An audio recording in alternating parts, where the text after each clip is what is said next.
Bienvenue dans un nouvel épisode du podcast Droit de l'immigration.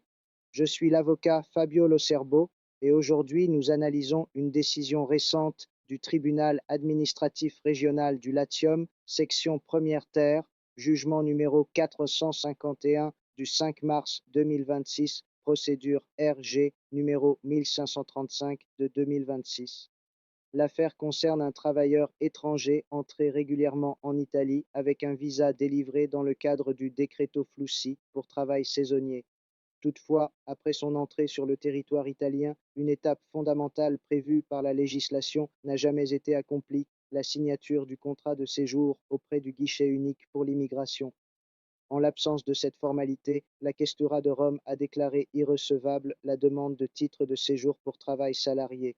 Le même jour, la préfecture de Rome a également adopté un décret d'expulsion fondé sur l'absence d'un titre de séjour valide. Le tribunal administratif a examiné séparément les deux questions.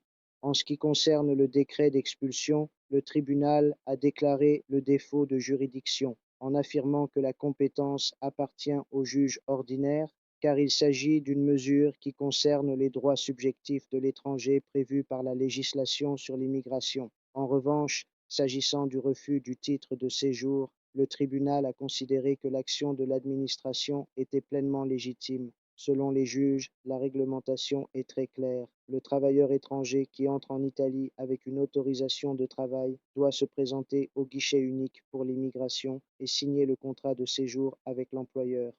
Ce n'est qu'après cette étape que la procédure administrative pour obtenir le titre de séjour peut être engagée. Dans l'affaire examinée, cette formalité n'avait jamais été accomplie.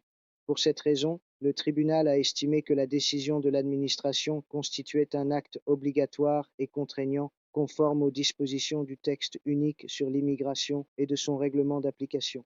Cette décision rappelle un principe très important. L'entrée en Italie dans le cadre du Decreto Flussi ne suffit pas, à elle seule, pour obtenir un titre de séjour. Il est indispensable de compléter correctement toute la procédure administrative prévue par la loi. Merci d'avoir écouté cet épisode du podcast Droit de l'immigration. Je suis l'avocat Fabio Locerbo et je vous donne rendez-vous pour le prochain épisode.